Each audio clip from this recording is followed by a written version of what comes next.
Assalamualaikum warahmatullahi wabarakatuh. Waalaikumsalam Waalaikumsalam warahmatullahi wabarakatuh. Bismillahirrahmanirrahim. Alhamdulillahirabbil alamin. Wassalatu wassalamu ala asyrofil anbiya'i wal mursalin. Nabiyina wa habibina Muhammadin wa ala alihi wa sahbihi ajma'in. Wa man tabi'ahum bi ihsan ila yaumiddin. Amma ba'du. Kepada Ustadz kita, Ustadz Rizal yang kita takdimi, kita cintai karena Allah Subhanahu wa taala. Amin. Saya ucapkan terima kasih karena telah berkenan meluangkan waktunya untuk mengisi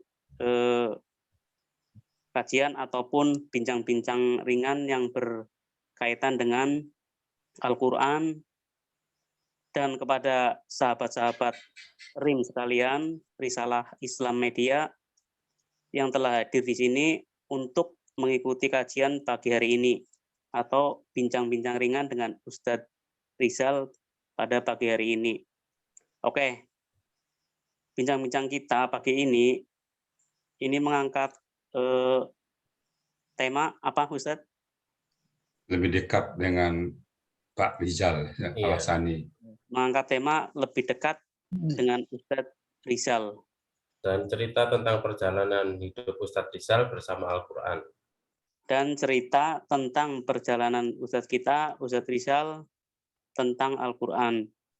Semoga bincang ringan ini bermanfaat dan dapat menambah hasanah keilmuan kita dari pengalaman Ustadz Rizal tentang perjalanannya dengan Al-Quran. Dan langsung saja kami persilahkan waktu dan kesempatan kita. Persilahkan Ustadz. Nanti boleh ada sesi tanya jawab ya Ustadz ya? Iya. Mungkin saya Ya, silakan kepada Abang apa yang mau ditanya ke saya.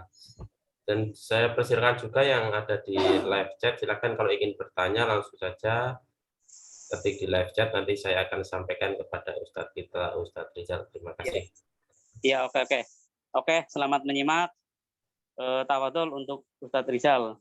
Silakan. Terima kasih. Baik, mungkin Bang Han mau tanya ke saya, ada mau ditanya dulu? Iya, saya mau tanya ini, siapa sih Ustadz Rizal itu sebenarnya? Pak Rizal itu sebenarnya sih? Oh gitu ya. Iya. Baik para teman-teman sekalian dan live chat di luar sana, tentu kata orang tak kenal maka tak sayang maka tak cinta. Siapa saya sebenarnya? Saya perlu memperkenalkan diri dulu. Saya namanya adalah Dr. Randus Asrizal Akuntan. Saya seorang akuntan, lahir di Padang tanggal 22 Juli tahun 1961, anak dari bapak saya bernama Hasan Basri dan ibu saya Nur Yusuf. Saya tidak pernah sekolah di pondok sama sekali. SD umum, SD Muhammadiyah di Padang, kemudian saya SMP Adabiyah tamat tahun 76, kemudian sekolah SMA 3 Padang, jurusan PA, kemudian saya alumni Fakultas Ekonomi Universitas Andalas, jurusan akuntansi. Jadi saya bergelar seorang akuntan yang punya nomor register D6124. Nah, itu saya punya 3 anak, saya tahun 92, saya kerja di sebuah perusahaan BUMN yang cukup besar ya, PT Taspen Persero, yang bergerak di bidang perasuransian waktu itu, dan sekarang masih eksis perusahaan itu, dan termasuk BUMN yang cukup papan atas ya. Nah, saya kerja 87 di situ. Tahun 92, saya bekerja dalam apa itu ya, artinya dalam kehidupan sehari-hari tentu kita bergaul dengan siapa saja. Tahun 93, rasanya ada apa yang namanya goncangan jiwa ya. Ada sesuatu kok terasa aneh di diri saya itu. Saya orang awam, sekali lagi awam, nggak pernah tersentuh pondok, sekali lagi nggak pernah. Tahun 93, ini kok aneh. Nah, pada saat itu ada pikiran saya, kalau gitu harus ke Quran ini, saya bilang kan. Tapi saya waktu itu nggak tahu apa-apa tentang Quran. Saya coba cari buku-buku, ketemu buku pertama yang saya temukan itu adalah Samudra Al-Fatihah karangan Alvin B. Oh, itu saya baca, Pak. Saya baca, jadi jiwanya agak sedikit goncang. Asa ada yang kurang. Coba kok apa yang kurang ini, apa di kantor nggak dipromosikan atau apa? Ada yang kurang lah perasaan ini. Lalu saya coba baca buku Al-Fatihah, Samudra Al-Fatihah itu agak sedikit tenang. Wah, kalau gitu nih Al-Quran nih sebenarnya kan. Tapi belum tahu saya Quran itu apa. Pokoknya baca terjemahnya aja dulu. 93, 94. Nah, pada saat 97 saya mau mulai baca Quran dan baca tafsir. Baca Quran, baca tafsir. Itu masih ingat saya tafsir Al-Azhar karangan Amka ya. Itu saya nggak ngerti juga. Misalnya kata-kata Alif Lam Mim zalikal kitabul la raiba fihi hudal lil muttaqin. Aku sekarang kan demikianlah Quran, tidak keraguan padanya, petunjuk bagi orang takwa. Saya nggak tahu mana yang petunjuk, mana yang takwa. Padanan katanya apa nih? Kalau bahasa Inggris saya tahu. Contohnya I have 5 children. I have mempunyai 5 dan anak. Saya tahu. Tapi kalau ini zalikal kitabul la raiba fihi hudal lil muttaqin, demikianlah Quran, tidak keraguan padanya, nggak tahu saya. Akhirnya waktu itu mengubur, ingin paham Quran. Sampai satu malam sebenarnya, ya Allah, aku ingin paham Quran. Gimana caranya ya Allah?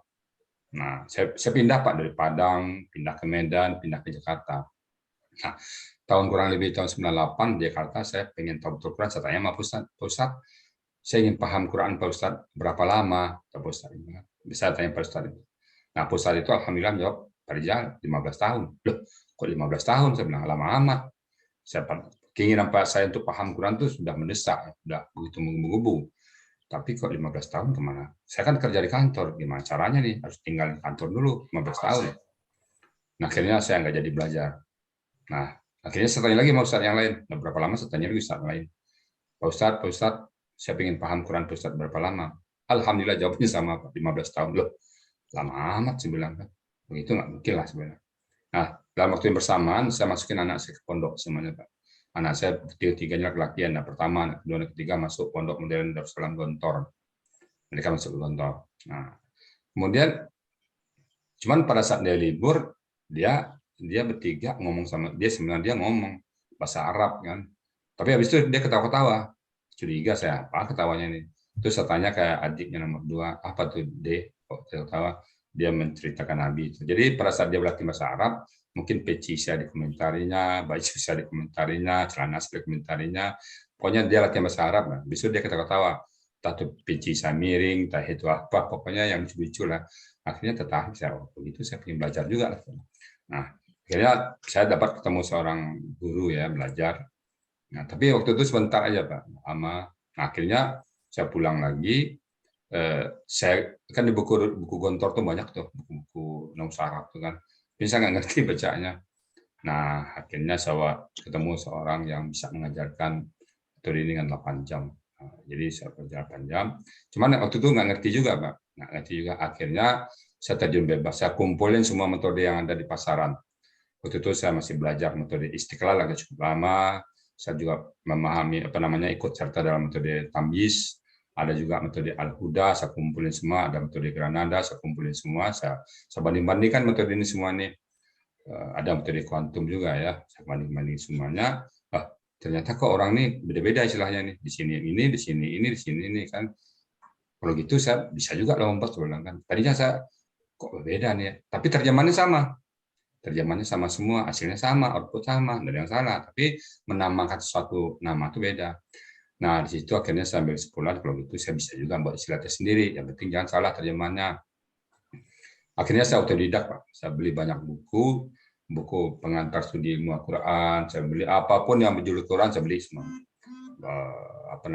Banyak dasarnya Al-Quran, lalu ada ensiklopedia Al-Quran, saya beli semuanya, saya pelajari kehidupan dari sisi Al-Quran, saya beli semuanya, saya baca-baca. Terus saya baca juga nusa Arab dari anak saya tadi.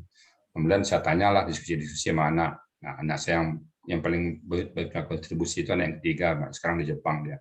Dia punya nilai yang tinggi di Gontor, Munjid dia tuh katanya saya tuh paling tinggi nilai Munjidnya selama angkatan dia. Nah, saya belajar sama dia. Dia terangin ke saya dalam bentuk dialog. Lalu saya baca pula teori-teori yang ada di pasar tadi. Akhirnya saya coba ramu. Saya hanya menyusun, Pak ya. Itu terjadi tahun 2004. Saya susun. Nah, anak saya kuliahnya di Al-Azhar Cairo, Pak, satu yang nomor 2. Nah, akhirnya 2000 saya susun kurang dia begitu dia selesai tamat dari dia izin liburan, saya coba diskusi sama dia. Akhirnya saya coba sebuah metode namanya metode Al-Hasani. Nah, Al-Hasani ini adalah nama dari bapak saya, Hasan Basri. Jadi metode ini saya persembahkan untuk kedua orang tua saya yang sudah meninggal sekarang.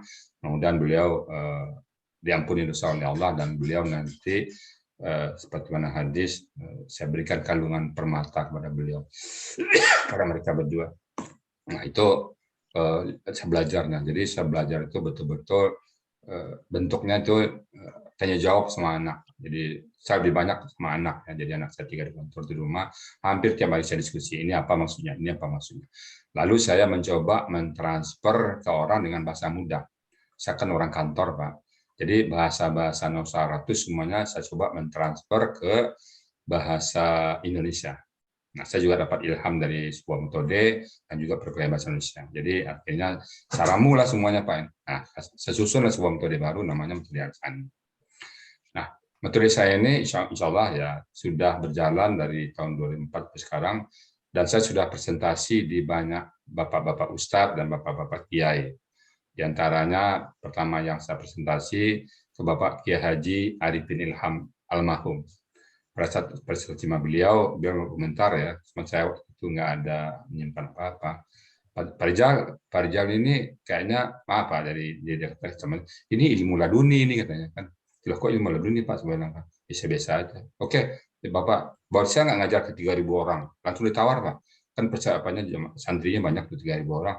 3.000 orang nggak bisa, saya ngajarin dari apa? Boleh 10 orang, 15 orang. Nah, kalau gitu ini aja, ajar istri saya. Insya Allah keluarga beliau pernah ikut kita belajar, tapi cuma berapa kali masuk ya. Cuman anaknya Amer itu ikut kita, pernah saya bawa kemana-mana dulu, berapa kali pergi. Nah, itu dengan Pak Arifin Ilham. Nah, yang kedua saya juga pernah presentasi di depan Pak Safi Antonio yang punya lembaga Tazkiyah itu ya, soal Tazkiyah. Saya presentasi di depan beliau. Apa kata beliau? Pak Rijal, silakan pakai tempat saya. Dan makanya kalau abang nanti jalan ke Sentul City, ada Masjid Andalusia, dan di atasnya itu ada tahsin, tahfiz, terjemah, dan tafsir Al-Quran. Nah, terjemah itu insya Allah kita pegang. Nah, teman-teman seperti ini, saya dites dulu, coba kamu biar cara menerangkan Al-Quran. Saya bilang begini. Oh, oke, silakan pakai di sini, kata Pak Sabian Ternio. Kemudian saya juga pernah presentasi di depan anak Ibu Tutia Walia Alawiyah yang di Asyafiah. Itu dosen yang ikut tuh ada dosen-dosennya beberapa orang. Saya ngeri juga kan, saya seorang akuntan presentasi di depan orang-orang teman Al-Azhar Cairo. Ternyata komentar mereka pas selesai presentasi, laut saya, Pak Rijal, kami berutang sama Pak Rijal. Mestinya kami yang mikirkan sistem ini. Kenapa kok Pak Rijal mikirkan? Saya bilang semua orang dapat panggilan Al-Quran. Jadi terus beberapa ustadz yang agak konsen di Al-Quran. Ada Ustadz Yasir Lupito dari Makassar, presentasi beliau. Saya juga presentasi di depan Pak Kiai Haji Mukti Ali. Pak Ustadz, saya takut metode saya salah. Gimana metode ini Pak Ustadz? Oh bagus Pak Zar, jalan. Saya minta sowan kepada beberapa orang kiai-kiai di sini, dan setiap saya sowan insya Allah mereka mengatakan tidak ada salah, dan mereka mensyukur manusia. Itulah baru saya jalan. Namun demikian tidak juga mulus jalannya, ada aja 1-2 kasus itu Bang. Itu kira-kira perjalanan saya. Oke. Ya, terima kasih Ustaz Rijal. Oke, saya mau tanya lagi boleh nih Ustaz? Ya boleh kita diskusi. Oke. Bagaimana sih proses pembelajaran Al-Quran itu Ustaz Rijal? Oke. Jadi pada saat belajar saya dapat satu teori, saya langsung praktek ke Quran langsung. Saya berarti langsung saya obok-obok Quran itu. Kalau saya lihatin Quran saya udah lupa saya nyiapin Quran itu. Udah hancur-hancuran, saya stabilo, saya ini kan. Jadi saya otodidak. Saya cari ke satu bentur, saya tanya anak, ini apa ini? Oh, dia nerangin. Kan dulu bulan saya juga pernah diajar oleh orang tua dulu. Cuman saya nggak ngeh dulu ya. Orang tua saya dulu di sekolah di Tawalib, ya Tawalib. Dulu kan namanya Tawalib ya. Dia sudah mengenal juga fa'ala, fa'alu, fa'alat, fa'alata, fa'alna. Itu sudah pernah dikasih tahu saya. Wa kumahum, ya kumahuna, anta antuma antum, anti antuma antuna, ana nahnu, udah diajarin. Cuma waktu itu saya nggak ngeh. Dan banyak buku-bukunya orang tua saya itu, banyak buku-bukunya. Tulisan tangannya sendiri dan tulisan Arabnya tuh bagus sekali. Bagus kalau semua teman-temannya muji dia. Cuman itu saya nggak ngeh saat itu, waktu kecil. Nah, jadi setelah belajar sama anak dan belajar sama beberapa metode, akhirnya saya caramu sendiri. Nah, metode saya pada saat saya belajar, saya banyak menulis. Menulis. Nah, akhirnya saya ambil kesimpulan belajar Quran itu harus menulis, nggak bisa nggak. Kalau didengar aja dia nggak pas. Jadi proses belajar kita tuh lebih banyak menulis nanti. Jadi peserta di situ pula apanya ada yang bersyukur, ada juga ya, aduh kok banyak kali tulisannya. Nah, jadi proses metode kami itu lebih banyak menulis. Kemudian metode saya itu lebih banyak perjalanan saya dalam memahami Quran. Belajarnya mungkin sedikit, saya hanya belajar mungkin nggak sampai hitungan jam, Pak. Hitungan jam mungkin hitungan 8 sampai 10 jam lah sama seseorang, sama anak juga, mana banyak diskusi. Pemicu aja, jadi pemicu setelah itu saya betul-betul langsung obrak ke Al-Quran itu sendiri. Nah, saya mendapatkan di Al-Quran itu ternyata ada ayatnya surat Al-Qamar ayat 54, surat ke-54 ayat ke-17, 22, ayat 32 dan ayat 40. Bunyinya Bismillahirrahmanirrahim. Walaqad yassarna Qur'ana lizikri fahal min mudzakir. Dan sungguh-sungguh. Nah, ada dua di situ, lah dan qad. Dan sungguh-sungguh yassarna, kami telah memudahkan apa itu Al-Qur'an. Kami telah memudahkan Al-Qur'an lizikri, untuk dipelajari, untuk ditadaburi, untuk diamalkan, untuk apa aja mudah. Cuman salahnya fahal min mudzakir. Ada yang mau enggak? Nah, tersentak dari situ. Oh, ternyata Al-Qur'an mudah ya sebenarnya. Akhirnya makin terjun saya di situ. Cari sana, beli buku sana, beli buku sini, terbentur tanya anak. Jadi tempat saya bertanya itu anak 3 di kantor tadi yang jadi bemper saya. Ini gimana nih? Contohnya ini akar katanya apa ini? Ini polanya apa ini? Oh, ini apanya wazannya apa dulu kan? Ini wazannya apa ini? Ini mufradatnya apa ini? Ini domirnya apa? Nah, sering saya bertanya mana, akhirnya paham saya susunlah sebuah metode yang namanya metode Al-Asani ini. Nah, itu dalam perjalanan banyak liku ya, banyak liku. Tadi saya bilang tadi tidak mulus saya dalam mengajarkan Quran ini karena saya dari umum beberapa kali muncullah fitnah ke saya. Tapi insya Allah karena saya yakin Quran itu dari Allah, tidak akan ada satu orang pun yang bisa menghambat lajunya Al-Quran kalau kita mau. Itu kemudian dalam proses kami mengajarkan ini Pak, dan saya belajar dengan banyak ya, lalu latihan langsung ke Al-Quran. Jadi saya belajar banyak metode ini dari Quran sendiri dan membandingkan dengan metode yang ada di pasaran. Jadi sumber ilmu saya satu, anak saya sekolah di Gontor itu yang paling utama sekali, 3 orang. Yang kedua, buku-buku yang ada di pasaran, metode saya sebut aja metode Istiqlal waktu itu. Saya lama belajar di Istiqlal itu bulanan, metode Al-Huda, ada metode Tamyiz, ada metode Granada, ada metode apalagi ya, Quantum ya, banyak metode di pasaran yang saya baca sendiri, saya banding-bandingkan. Nah, pada saat saya banding-bandingkan itu, saya punya kepercayaan diri, saya juga sanggup membuat sebuah metode. Ada metode Abda lagi, itu banyak metode di pasaran. Dan saya lihat semuanya bagus, semuanya fastabiqul khairat bagi saya. Semuanya itu memberikan inspirasi saya semuanya. Nah, akhirnya saya coba lahirkan dalam bahasa Indonesia. Jadi saya ganti semua bahasa-bahasa yang di anak saya itu fi'il madi, fi'il mudhari, fi'il amar, dhamir, isim, saya ganti semuanya ke dalam bahasa Indonesia yang gampang diterima oleh peserta. Jadi pada saat belajar saya lebih banyak otodidak lah ya. Nah, karena Al-Quran itu memang mudah. Karena orang mengatakan, oh nggak boleh belajar begini ya. Saya kalau ada orang mengatakan Al-Quran susah, saya terus terang sedih. Karena Al-Quran itu Allah mengatakan walaqad yassarna Qur'ana lizikri fahal min mudzakir. Dan sungguh-sungguh kami telah memudahkan Al-Quran lizikri untuk mengingat. Fahal min mudzakir, ada yang mau belajar nggak? Nah, saya logikakan seperti ini Bang ya. Kalau kita pakai peci kita sempit, nah, peci sempit Bang. Itu yang salah Bang, kepala apa peci ya Bang? Peci sempit ini, waduh kepala saya kegedean ini, potong dikit kepala, boleh nggak itu ya? Boleh nggak?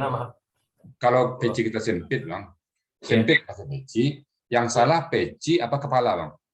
Peci. Peci diganti ya Bang ya? Iya. Jangan kepala yang dipotong. Yo, jangan. Ada orang yang potong kepalanya Bang. Aduh, peci saya kesempitan, pecinya mahal harganya nih. Potong kepala. Nah, jangan. Nah, Allah katakan walaqad yassarna Qur'ana lizikri fahal min mudzakir. Quran itu mudah kata Allah. Loh, kok saya nggak paham? Yang salah saya atau Quran? Kata Allah mudah. Loh, saya nggak paham. Berarti saya kalau saya bilang salah Quran ini Quran salah kok, payah memahaminya, susah memahaminya. Nah, saya sendiri terinspirasi lagi yang kedua, Bang, ya saya di kantor. Tahun 97 ya, 98 itu sedang booming-boomingnya ISO 2000. Pembuatan SOP, standar operasional prosedur. Saya termasuk salah satu tim pembuat SOP di kantor dulu. Itu sistem yang dibuat SOP, Bang, harus mudah, sederhana, bisa diaplikasikan di kantor. Nggak boleh sistem itu dibuat rumit, tidak boleh sistem itu dibuat berliku-liku. Istilahnya kalau permudahlah. Jadi yang gampang diaplikasikan tanpa mengurangi kontrolnya. Nggak boleh kurang kontrolnya. Jadi dibuat satu sistem mudah. Nah, saya pikir manusia aja menciptakan sistem harus mudah, agar mudah dipahami, dapat diaplikasikan. Nah, Al-Quran ini kan SOP-nya manusia, saya bilang. Nah, mungkin susah. Saya bilang. Di situ saya dapat inspirasi lagi. Pasti mudah. Nah, cuman saya belum tahu ayatnya waktu itu. Ini pasti mudah Qurannya. Kalau ada yang mengatakan susah, is something wrong. Saya bilang. Ustaz dari bilang 15 tahun, something wrong. Ada lagi terusan setelah saya belajar itu banyak terbentur saya sama bapak-bapak Ustaz. Harus belajar pakai 18 macam ilmu. Aduh, kok banyak amat sebenarnya. Saya bertanya beliau, ada yang pernah saya sedang belajar Quran, Bapak hati-hati belajar Quran ya, nanti sesat. Loh, kok Quran menyesatkan? Itulah entah ini pengaruh dari snokronya kali ya. Ada lagi bilang, Bapak hati-hati, Bapak sudah tahu 18 ilmu enggak? Ilmu apa itu sebenarnya? Ilmu A, B, C. Coba terangin saya A, kabur dia malah. Dia cuma nakutin aja. Ya, saya kalau gitu itu saya nggak dengar lagi. Ada Pak Ustadz, Pak Kiai mengatakan, hati-hati belajar Quran, berdosa. No way. Kelompok Islam yang belajar, kalau salah, pahalanya 2. Untuk yang berdosa itu orang-orang yang mempelintir ayat. Orang yang bisa mempelintir ayat, satu, punya antipati terhadap Al-Quran, yang kedua, itu orang yang cari keuntungan di situ. Nah, itu saya nggak mau. Nah, jadi Quran mudah. Nah, sejak itu saya pengen belajar terus. Itu juga memotivasi saya. Nah, kemudian saya coba baca-baca hadis. Ternyata banyak sekali hadis bicara tentang Quran. Yang paling menginspirasi saya itu khairukum man ta'alamal Quran wa 'allamahu. Sebaik-baik kalian adalah orang yang belajar Quran dan mengajarkannya. Khairukum. Kalian itu akan jadi baik man ta'alamal Quran. Kalau kalian belajar Quran wa 'allamahu dan mengajarkannya. Oh, itu kalau orang terbaik berarti saya harus belajar Quran dulu. Nah, sejak itu saya go ahead. No way. Orang mudah Quran. Nah, saya coba merenung juga, Bang. Di Quran ini surat Al-Qamar itu bicara tentang Al-Quran mudah di tengah-tengah 5 kaum. Kaum Nabi Nuh, kaum Ad, kaum Samud, kaum Lut, sama Firaun, 5 kaum. Loh, kalau gitu, kalau saya mengatakan Al-Quran itu susah, jangan-jangan saya setara dengan kaum yang 5 ini. Karena ayat itu muncul di tengah-tengah 5 kaum ini. Jangan-jangan kaum ini yang mengatakan firman Allah susah. Oh, takut saya, Bang. Akhirnya saya katakan mudah. Kalau saya belum paham, saya yang bodoh. Saya belajar.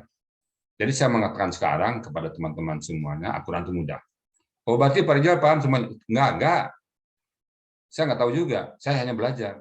Tetapi kalau saya nggak tahu, bukan Al-Qurannya yang susah, saya yang ngoblok, saya yang bodoh. Belajar saya. Kalau seperti ini, Bang, kalau kita ada ketinggian 1,5 meter, kita tidur. Nggak kejangkau tuh, Bang. Oh, tinggi 1,5 meter, pada tinggi kita 1,6. Kita tidur, kita jangkau pakai tangan, nggak nyampe.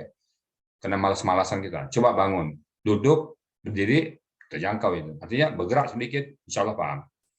Jadi saya mengimbau sama teman-teman, Al-Quran itu bukan hanya milik, bukan yang wajib belajar Al-Quran itu bukan hanya orang pondok, kita semuanya wajib belajar Al-Quran.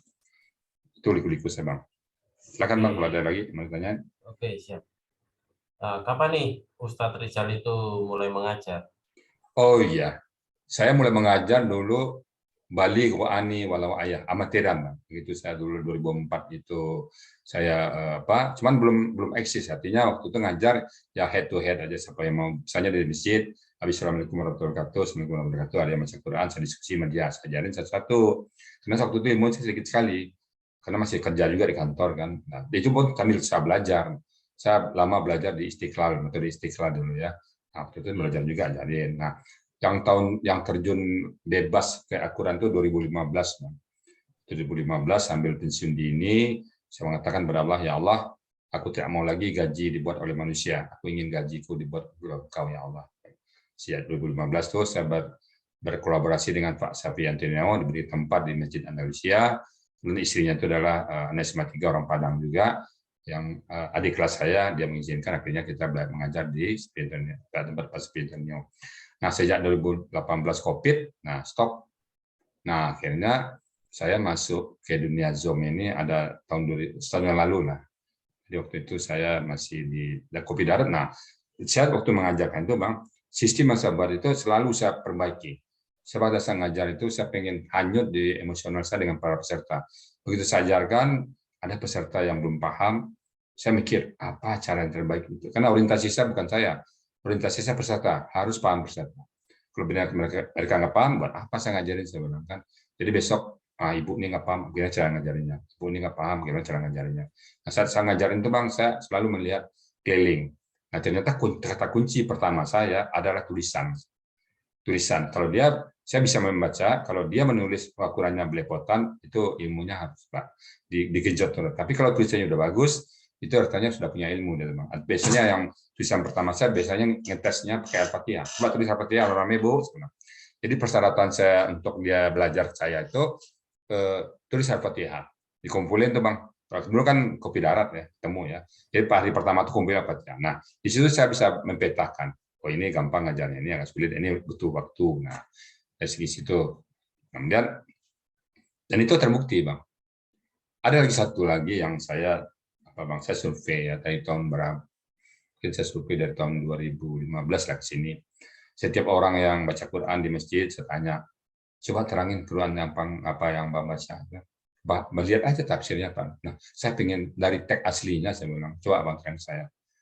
Nah, itu selama saya survei, Bang, di luar orang pondok, ya, kalau saya tanya dia orang pondok, itu bagi saya wajib paham. Kalau di agama, wajib paham. Kalau nggak paham, dia malah saya omelin tuh, Bang. Nah, yang saya temukan ini orang-orang awam, orang-orang yang sekolah di umum, itu saya survei, Bang, sedih angkanya, Bang. Nggak banyak, langka.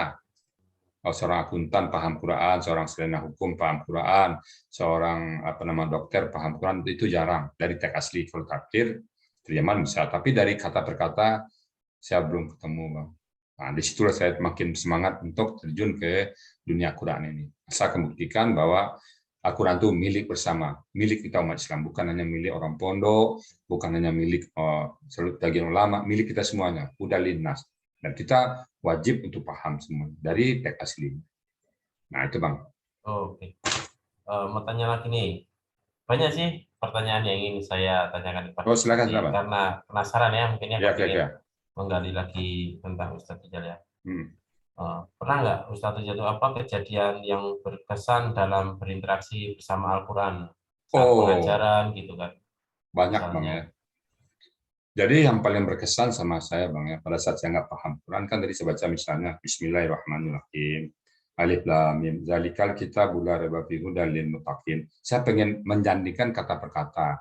Nggak bisa-bisa juga. Yang Al-Quran itu yang mana nih? Yang tidak ada keraguan yang mana nih? Nah, pada saat saya menemukan yang paling berkesan, saya ketemu kata-kata wa mimma razaqnahum. Razaqna itu pada saat saya ketik, oh ini bentuknya lampau ya, katanya pelakunya nahnu, kata razaqah, kami telah memberikan rezeki. Aduh, begitu saya tahu pertama razaqna itu dari kata itu, teks asli itu, aduh, dunianya, aduh, enak kali. Saya syukur, alhamdulillah ya Allah, sudah mulai ada pemahaman sedikit tentang Al-Quran dari satu kata aja. Alhamdulillah, terus lalu saya cari lagi. Saya sudah punya sekarang saya baca buku ini, belajar sama anak, ini pahami, misalnya teorinya memahami komponen kata dalam Al-Quran, kata benda, kata kerja, kata itu bermana, sudah paham itu kan, langkah-langkahnya sudah sedikit paham. Nah, saya coba praktekkan, itu kata-kata pertama yang saya paham itu razaqna itu. Aduh, alhamdulillah, alhamdulillah ya Allah. Nah, akhirnya berikutnya nyusul banyak teng. Oh, enak, Bang. Jadi kecanduan saya, sampai saya tutup maniak Quran. Tidak ada hari berlalu tanpa Quran. Mau di kantor, di rumah. Kadang di kantor tuh habis waktu sama Quran, yang tak di Quran, terjemahkan Quran.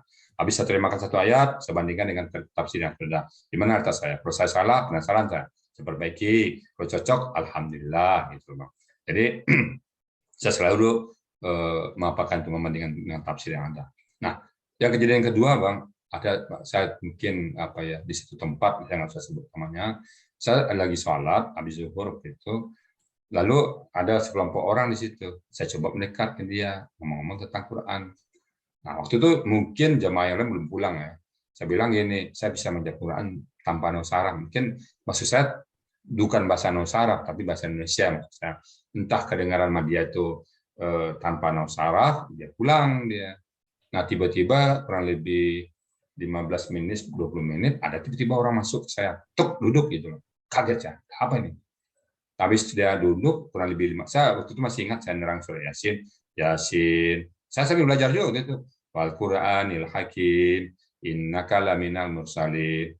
Waktu itu seterangan itu, dia duduk 5 menit, salaman saya, terus Pak, ada apa Pak? Terus saja, dia sebentar saya keluar. Rupanya di luar, Pak, udah banyak orang mau membubarkan pengajian kita. Kenapa? Ada orang menerjemahkan Quran tanpa nausarah. Itu kedengaran. Jadi ternyata yang satu mendengar tadi itu langsung keluar ngumpulin beberapa penduduk. Dia mungkin nggak mau sendirian, dia beberapa penduduk untuk membubarkan pengajian kita yang dari Quran sembarangan. Nah, begitu si yang duduk tadi, salam, kerja, saya belum tahu namanya, Bapak, silakan terus, saya urusan saya. Dia keluar, dia bubarin tuh orang, Pak. Bubar kalian semuanya, fitnah aja kalian ini. Benar kok yang diajarkan Quran kok. Nah, sejak itu saya jadi ngisi tetap di situ, Pak. Di masjid itu saya ngisi setiap Sabtu subuh, saya ngisi di situ. Nah, itu kalau tidak ada Bapak itu, nggak tahu saya mungkin diusir saya di situ. Karena dia seseorang tuh mendengar bahwa mengajarkan Quran tanpa nausarah. Padahal bukan tanpa nausarah, tapi nausarah berbahasa Indonesia. Ini kadang-kadang yang salah pengertian orang, nausarah tuh harus pakai bahasa aslinya. Nggak bisa, Pak. Itu kejadian pertama, hampir bubar. Yang kejadian kedua, ada lagi nih, ya, saya seorang tokoh lah. Saya nggak usah sebutkan, itu kan pengalaman pribadi saya. Saya ngajarin Quran, tokoh ini nggak setuju. Dia pokoknya setiap saya ngajar itu dia pulang.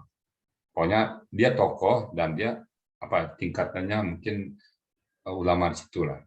Nah, tapi jemaah minta saya untuk mengisi Quran di situ. Dia nggak setuju karena background saya bukan orang pondok, agama atau apa saya. Jadi underestimate lah orang itu. Nah, satu saat, pokoknya kami maghrib isya itu ngajar, Pak. Jamaah belajar. Saya ajar jamaah karena merasa berguna, saya tetap ngajar. Tapi Bapak tokoh utama itu nggak mau, pulang dia. Kemudian satu saat antara maghrib isya hujan lebat, hujan lebat. Akhirnya beliau ini nggak pulang kan. Nah, nggak pulang beliau. Akhirnya beliau duduk di situ. Duduk di situ, terpaksa duduk. Duduk di mana bingung juga kan, mau duduk di peserta. Kita Ustadz di situ, mau duduk sebelah saya. Dia nggak setuju dengan program saya. Bingung juga kan. Akhirnya duduk sebelah saya. Nah, saya terangin semuanya, saya terangin satu persatu. Saya masih ingat ayat itu, ya ayyuhan nasu u'budu rabbakumul ladzi khalaqakum wal ladzina min qablikum la'allakum tattaqun. Pada saat ketemu Wa'budu, saya uraikan satu persatu. Wa'budu ini fil amar, itu masih pakai fil amar. Domirnya antum, mufradanya abada, saya bilangkan wazannya ala. Kaget dia. Oh, sejak itu dia nggak ngalangi lagi, Pak. Disuruhnya peserta belajar mengajar, jamaah-jamaah belajar semuanya.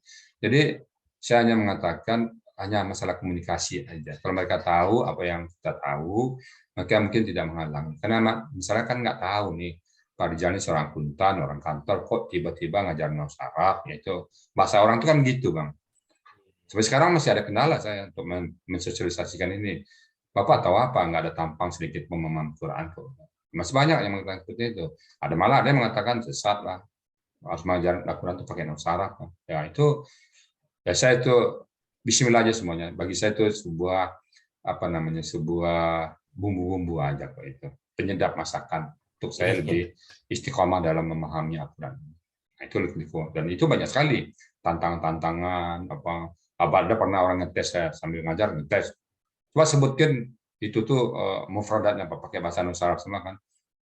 Nanyanya banyak kok. Pokoknya pakai nusarab nanya semuanya. Saya sampai bilang gini, Pak, gini aja Pak, saya kan mengajarkan, saya kelas saya ini, kan saya mengajar bahasa Indonesia. Kalau Bapak lebih hebat dari saya, Bapak silakan ngajar. Saya aja dengar deh sebelah. Nah, terus peserta yang lain bilang, nggak bisa, kan kami janji sama Pak Rijal, kan, bukan sama orang ini. Nah, kan saya bahasa Indonesia, Pak. Bapak kan bahasa Arab, itu aja beda ya Pak. Bapak pada saat nyebut air bilang mak, saya nyebut air, air. Orang Inggris bilang water, kan barangnya itu juga Pak. Akhirnya kalau Bapak nggak mau, silakan Bapak ngejar. Kalau nggak Bapak keluar di sini. Akhirnya dia pergi. Nah, jadi orang yang tes-ngetes itu banyak sekali. Dan itu saya udah kenyang dengan ide itu Bapak. Ada lagi yang ngetes saya, coba terangan cari makan ini. Jadi diperlakukan saya seperti orang nggak tahu apa-apa. Itu yang karena memang itu risiko kita yang pindah jalur akuntan pindah ke jalur Al-Quran ya begitu Pak risikonya. Nah dunia nizam ini ya 1-2 juga adalah ujian Pak, tapi bagi satu kecil aja. Nah itu dalam perjalanan Pak, jadi tidak mulus juga Pak ya. Oh, mulai kapan itu Ustadz Rizal itu ini mulai mengajar di Zoom dan tertarik memakai Zoom itu? Di Zoom ini ceritanya panjang juga ya, Bang. Mungkin saya mohon izin ke Bang Juma, abang saya nih mohon izin nyebut nama abang ya Bang ya. Karena di saya pada saat saya lihat di video, pas saya buka video saya YouTube saya, loh muncul nama Bang Juma debat dengan si A, debat dengan misalnya dengan Budi Johannes, loh kok debat orang ini. Besok Bang Juma lagi debat entah siapa. Di YouTube saya besok debat lagi si Bang Juma lagi. Siapa sih orang ini? Saya nggak kenal nih Bang Jumani. Siapa nih Bang Jumani sebenarnya kan? Nah satu saat dia berdebat sama Rudy Johannes gitu ya, waktu itu tentang ayat-ayat. Nah, loh, abang ini kok cerdas sekali orangnya ini, tapi kok ada sedikit ibarat perang ini, Bang, ibarat berantem nih jarak jauh. Nah sementara ada sedikit kesempatan perangnya jarak dekat. Nah senjatanya kurang ini sebenarnya. Nah saya coba-coba lah, 5 tahun nih saya hubungin orang ini, saya bisa dapat orang ini, saya berikan senjata yang saya punya nih sebenarnya kan. Akhirnya saya coba carilah informasi tentang Bang Juma ini kemana-mana. Waduh, liku-liku. Entah berapa lapis saya ketemu dia. Itu pun saya dapat nomor WA dia, saya WA dia 5 hari baru jawabnya Pak. Nah, 1 hari dia nelfon saya. Mungkin saya kirim voice note aja ke dia kan tentang bahan diskusi dia dengan si A dengan si B. Nah, tutup dia bilang saya, oh ini daging semua nih katanya kan. Ya hubungin saya. Nah, setelah hubungin saya, akhirnya saya lah orang pertama yang kenalan dengan dia di Zoom, yang ngajarin saya masuk Zoom. Nah, itulah saya mencoba, dan ternyata menurut saya para debaters itu perlu ilmu Quran. Nah, niat saya masang lillahi ta'ala masuk di Zoom untuk memberikan sumbangan ilmu saya ini kepada para debater muslim, mudah-mudahan bermanfaat. Karena ditanya tentang Quran semua kan oleh orang-orang tetangga kita kan. Ada yang bisa menjawab, ada yang kagak. Nah, saya pengen memberikan sedikit ilmu yang saya punya agar mereka bisa menjawab para debater muslim. Itu tujuan 2000 baru setahun yang lalu lah masuk pembinaan sampai setahun yang lalu. Nah, alhamdulillah sekarang mungkin sudah masuk tahun kedua lah. Situ masuk saya. Tanya lagi nih. Apa sudah dipatenkan nih metode Al-Hasani seperti ini? Oh, maaf Bang ya, saya tidak mempatenkan. Saya takut Bang ya. Dulu tahun 2015 ada seorang investor ke saya ngomong, Pak Rizal, kami patenkan metode Pak Rizal itu gimana? Saya bilang nggak usah Pak. Kenapa enggak?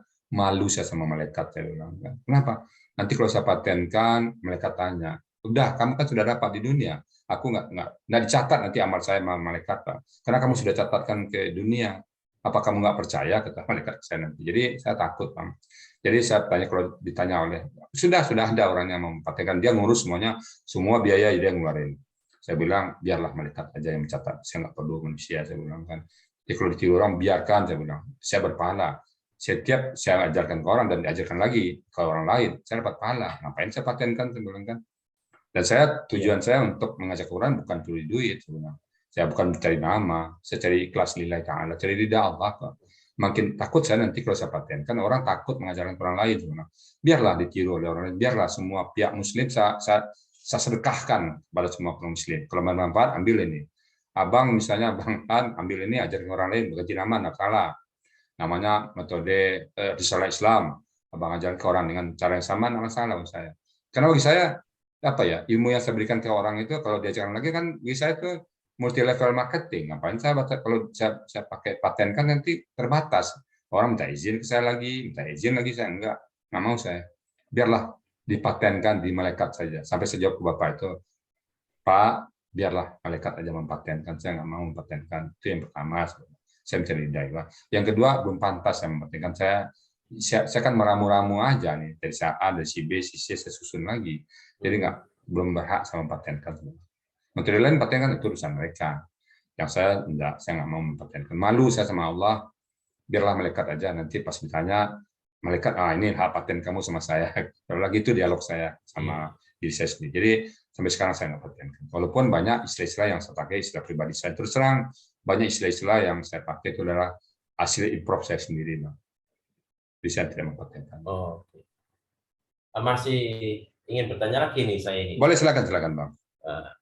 Oke, sebelum saya mengajukan pertanyaan, untuk yang ada di live chat yang setia di channel kami Risalah Islam Media, kalau ingin bertanya kepada Ustadz Rizal Al-Hasani, silahkan tulis saja di live chat, nanti saya akan sampaikan kepada Ustadz Rizal. Oke, terima kasih. Ustadz, saya tanya lagi nih. Berapa sih anggota alumni dari Al-Hasani? Kalau saya hitung-hitung alumni kita, Bang, saya pikir ada hampir ribuan, Bang, ya, ribuan lah gitu ya. Baik yang sampai jadi atau enggak, ribuan ya. Nah, mungkin yang mungkin beberapa orang aja saya sebutkan, Bang, ya. Satu, Pak Gamawan Fauzi, mantan Menteri Dalam Negeri, itu ikut kita dulu. Saya mohon izin ke Pak Gamawan Fauzi, nyebut nama Bapak ya, Pak ya.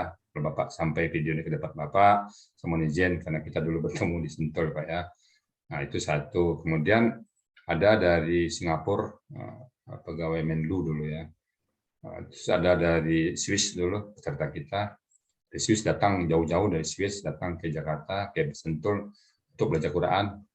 Ada dari Jepang juga ada dari Malaysia. Dan saya dulu sebenarnya, Bang ya, saya dulu sebenarnya karena di Indonesia tidak agak dapat tantang banyak dari bapak-bapak juga yang hebat Quran juga. Kamu tahu apa dengan Quran? Kamu kan akuntan. Saya menyeberang ke Malaysia dan Singapura, Bang, pakai MEA, Masyarakat Ekonomi ASEAN kan. Tapi di Malaysia dia minta rekomendasi di negara kita. Terbentur lagi saya pergi ke Singapura, begitu juga. Akhirnya Singapura nggak bisa, Malaysia nggak bisa, di Indonesia aja saya lagi. Akhirnya saya dari pintu ke pintu, door to door ngajarin ke orang. Satu orang saya ajarin, dua orang saya ajarin. Karena perasaan ingin ngajarin itu sangat luar biasa, tinggi sekali pada saat itu. Nah, jadi dengan berkat seperti itu berkembang, jadi ya lebih ratusan ribuan adalah, Bang. Dan yang sudah jadi dosen pun sudah jadi guru pendamping saya juga ada sekarang. Seorang dosen di UPI, saya sebut namanya Pak Mulyana Abdullah, doktor, itu sekarang sudah mendampingi saya. Jadi habis saya ajarkan materi, beliau ini ngajarkan prakteknya. Ada dan berapa orang lagi, mungkin para pensiunan, sudah banyak mendampingi saya sekarang, yang kita ajarkan dia, dan dia langsung, karena memang kemampuannya bagus, saya minta mendampingi saya untuk menambah. Karena kita ingin berkembang terus sebenarnya. Ada beberapa orang, sudah Pak Usen, seorang pensiunan itu, saya ajarin, dia dulu ada tahu juga aku, tapi mereka nggak tahu. Nah, sekarang saya pakai untuk mendampingi saya dalam latihan. Ada lagi Pak Dasrul Drami, banyak, Bang ya, yang sudah mendampingi saya. Pak Ustadz Freddy, ada imam masjid, ada macam-macam lah, banyak. Ya. Oke, pertanyaan terakhir ini, Ustadz, dari saya. Oke. Apa sih harapan sosok Ustadz Rizal ini ke depannya? Harapan saya pertama, banyaklah umat Islam yang memahami Quran dari teks asli saatnya sekarang. Karena kalau bapak-bapak, teman-teman, ibu-ibu, dan seluruh Muslim tidak memahami Quran dari teks asli, sangat bahaya. Orang-orang sudah belajar Quran, orang tetangga kita sudah belajar Quran, nanti bapak mau dipelintir-pelintir, bapak nggak paham. Asing bagi bapak telinga bapak nanti Quran. Jadi saya himbau semuanya, semua kaum muslimin muslimat, ayo ramai-ramai kita hebohkan untuk memahami Quran dari teks asli. Karena kita bangga aturan kita masih teks aslinya. Jadi mari kita belajar Quran ramai-ramai. Yang kedua, harapan saya, banyaklah tumbuh metode-metode yang baru. Karena tidak cukup satu metode untuk memang Quran nggak tercover. Saya terus terang kurang waktu saya untuk mentransfer ilmu ke orang lain. Nggak cukup satu orang kita. Mari sama-sama. Siapapun, misalnya ada peserta saya yang mampu, Pak Rizal saya berpisah dengan Pak Rizal, saya buat metode baru, silakan. Ajarkan semua orang. Jadi saya makin banyak titik-titik yang memahami Quran, makin banyak orang-orang yang memahami Quran dan buat metode, makin bagus. Hebohkan. Ada metode A, metode B, metode C. Itu harapan saya. Makin banyak makin bagus. Karena kita butuh orang-orang yang memahami Quran. Karena ini langka sekali. Ilmu orang, abang, saya punya survei ya. Sedih saya survei orang umum ya. 100.000 saya survei, jangan-jangan cuma 3-4 orang yang memahami. Nggak banyak. Jadi harapan saya sekali lagi, timbullah metode pemikir-pemikir baru, terutama dari orang-orang pondok yang memahami Quran, turun gunung lah. Jangan di sana aja, turunlah ke sini. Banyak orang awam yang membutuhkan kita. Karena Quran itu kan ditanya nanti dikubur. Turunlah Anda, buat cipta metode baru. Karena Quran dengan Quran nggak mungkin berbenturan, Bang. Ada metode A, memahami Quran, ada metode B, pasti sama-sama Quran. Ya, itu sama sejalan. Nggak mungkin, metode A menyalahkan metode B menyalahkan metode A. Enggak. Saya sudah lihat sistem semuanya itu, hanya beda captive market aja. Saya ini kan karena orang kantoran, captive market saya itu adalah orang kantoran. Jadi, saya lebih banyak memakai orang-orang kantor, orang-orang akademis. Karena bahasa yang saya pakai juga bahasa akademis. Contohnya, langkah-langkah saya untuk memahami metode Rasani ada 2.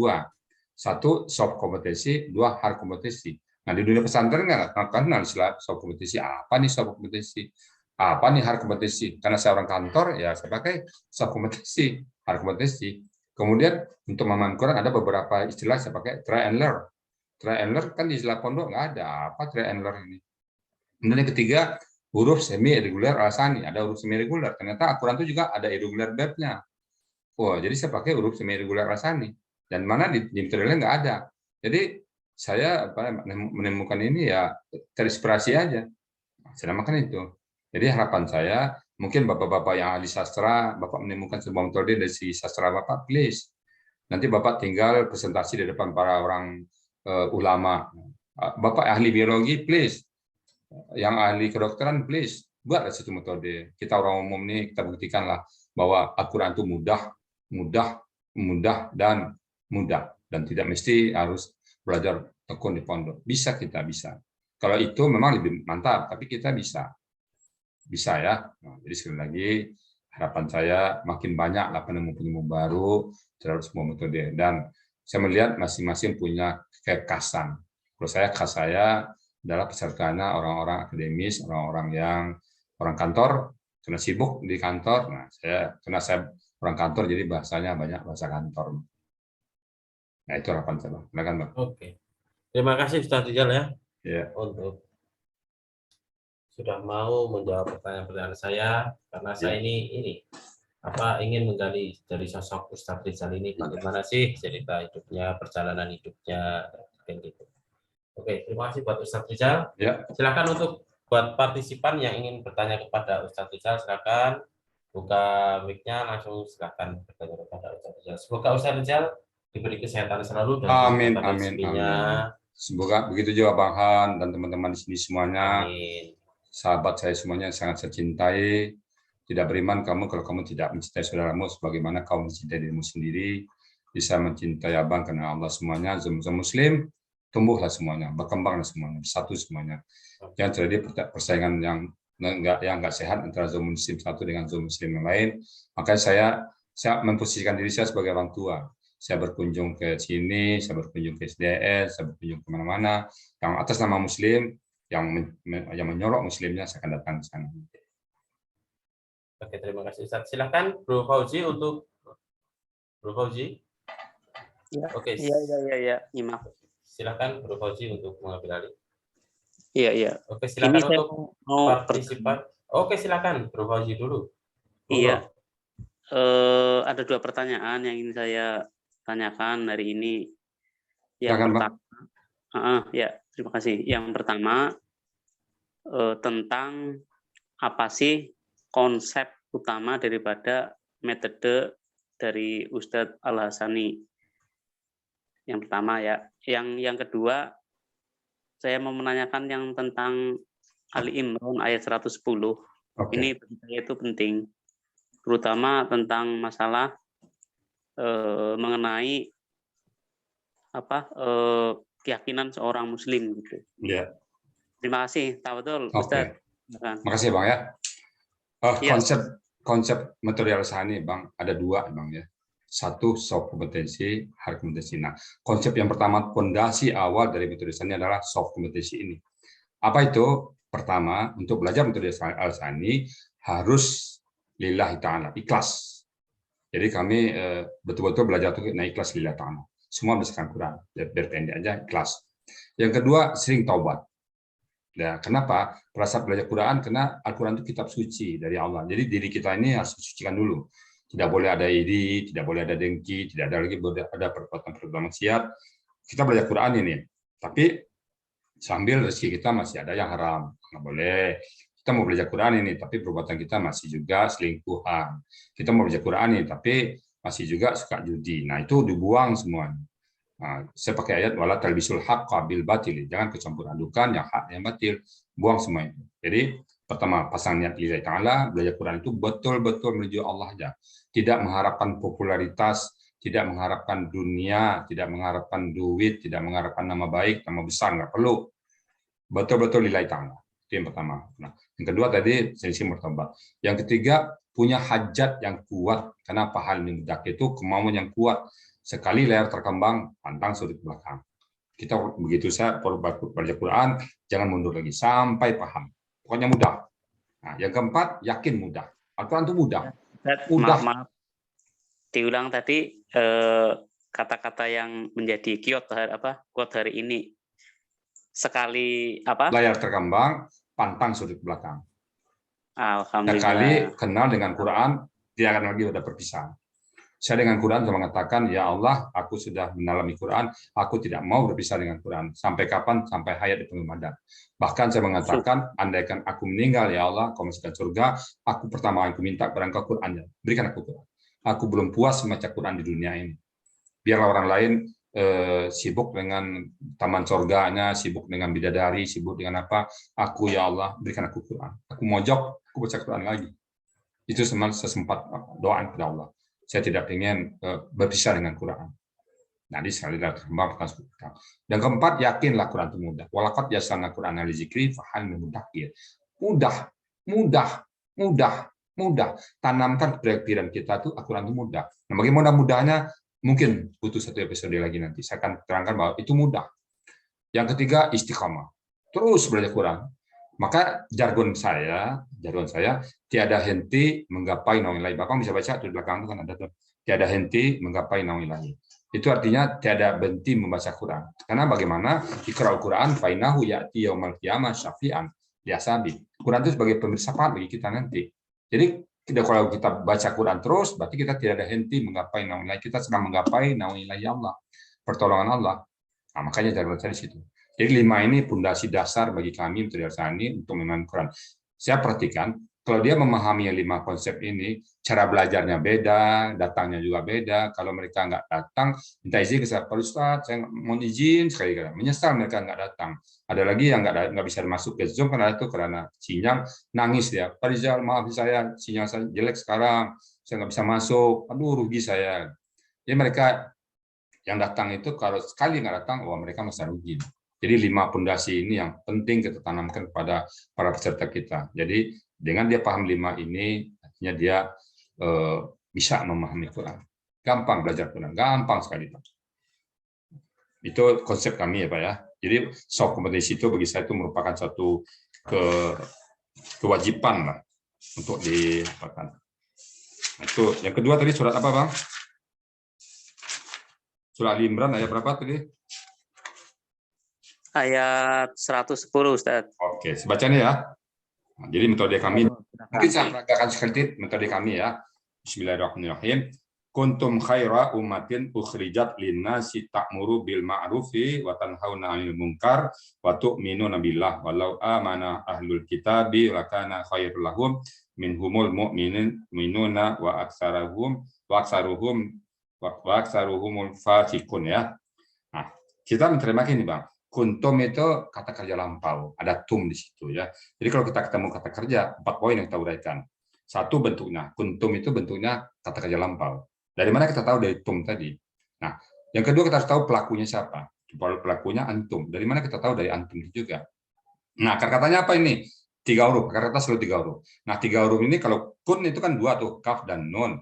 Nah, teori kita kalau dalam kata kerja lampau setelah dibuang tumnya tinggal 2 huruf, yang berpola domah sukun, kun itu kan domah sukun, maka tambahkan huruf waw di tengah.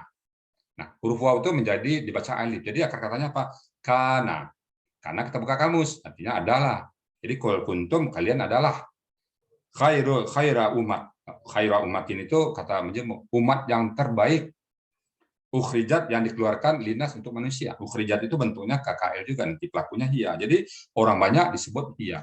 Ukhrijat linas dikeluarkan untuk manusia. Apa tugasnya? Takmuru. Nah, takmuru itu bentuknya KKSAD, kata kerja sekarang akan datang, pelakunya antum, akar katanya amara, polanya fa'al. Amara itu memerintah. Jadi takmuruna kalian memerintahkan, jadi kita disuruh memerintahkan bil ma'ruf dengan yang baik, kebaikan-kebaikan. Kemudian watan hauna, dan kalian menyuruh berhenti. Tanhauna itu bentuknya KKSAD, pelakunya antum, akar katanya naha. Kalau bahasa Indianya nehi. Nah, nehi itu ya. Jadi nehi itu bahasa Al-Qur'an tuh, Bang. Dan bikin bahasa India itu. Nehi itu artinya apa tuh? Setahu Bang nehi apa artinya? Ada yang tahu arti nehi? Tidak. Hah? Tidak. Tidak, kalau bahasa kita nihil, nol. Nah, Bukan. tahu untuk mentidakkan atau untuk menolkan anil mungkar, perbuatan mungkar. Jadi kita disuruh oleh Allah, kalau kita ingin jadi orang baik, suruhlah orang berbuat baik, hentikan orang berbuat mungkar. Nah, apa itu baik, apa itu mungkar, nanti ada dalam syariat Islamnya. Kemudian waktu minun nabilah, dan mereka kalian beriman kepada Allah. Jadi kita di samping itu waktu minun bilah, beriman kita kepada Allah. Jadi kita nggak asal nyuruh aja. Nah, walau amanah ahlul kitab, dan jikalau ahli kitab ini beriman seperti ini, lakana khairul lahum. Nah, itu lebih bagus bagi mereka. Mereka menyuruh kepada yang baik, menyuruh melarang yang berbuat yang mungkar, itu bagus bagi mereka. Nah, mereka ini terbagi dua. Nah, minhumul mu'minuna, dan sebagian mereka beriman, tapi waksaruhumul fasikun, dan sebagian besar mereka fasik. Nah, sebagian kecil beriman, sebagian besar fasik. Artinya fasik melanggar. Nah, jadi orang Islam, umat Islam itu adalah umat terbaik. Nah, kalau terpenuhi bukti yang terbaiknya adalah satu, menyuruh pada yang baik. Nah, misalnya abang nih, kita nyuruh orang untuk baca Quran itu baik namanya, bang. Nah, masuk ke itu. Kemudian watan hauna anil munkar, melarang, kamu nggak boleh begini, jangan begitu ya. Nah, biasa kalau nyuruh orang baik, risikonya nggak banyak, bang. Tapi kalau melarang yang mungkar, nah itu punya risiko. Lu siapa yang larang gue berjudi? Emangnya duit lu nggak pakai? Lu siapa yang larang lu untuk ini, untuk makan bulan puasa bebas? Siapa lu? Nah, kan gitu ya. Kalau melarang orang berbuat mungkar, sedikit punya risiko. Tapi kalau menyuruh kebaikan, paling ya dibenci, nggak punya risiko. Tapi kalau melarang orang mungkar, ya itu contohnya berisik, misalkan melarang orang makan bulan puasa siang, wah habis dicecap oleh orang. Nah, itu cara kita menerimakan itu hasilnya, bang. Tapi nanti bagaimana dapurnya tentu saya harus terangkan satu persatu gramatikalnya. Itu sebagai bahan simulasi aja ke abang-abang di sini. Demikian, bang. Silakan, ada lagi pertanyaan? Syukron. Ini apa? Mungkin ada peserta lain yang mau bertanya. Silakan. Silakan kalau ingin teman-teman yang ada di sini ingin bertanya kepada Ustadz Rizal, waktu dan tempat kami persilakan. Silakan. Apa yang di live chat, Mas? Ada yang di live chat? Oh, di live chat sementara nyimak. Oke. Oh, nyimak. Belum ada pertanyaan mungkin ya. Kalau nanti nggak ada, saya pakai closing statement ya, bang. Ya. Karena nanti saya kasih waktu dulu lah. Saya mungkin sampai 10 menit lagi lah. Ya. Saya tinggal nomor HP, kalau ada yang mau belajar bisa, bang, di sini. Oh, boleh. Oke.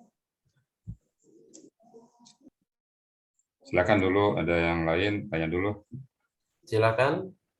Mungkin Pak Munir, Pak Boy, Tuan Moto, Bang Erik, Billy, atau siapa ini? Pak Sarjono. Pak Sarjono dari Jambi nih ya? Siapa? Pak Sarjono-nya Jambi ya? Iya, kurang tahu saya, Ustaz. Ke Jambi. Oh, Jambi ya.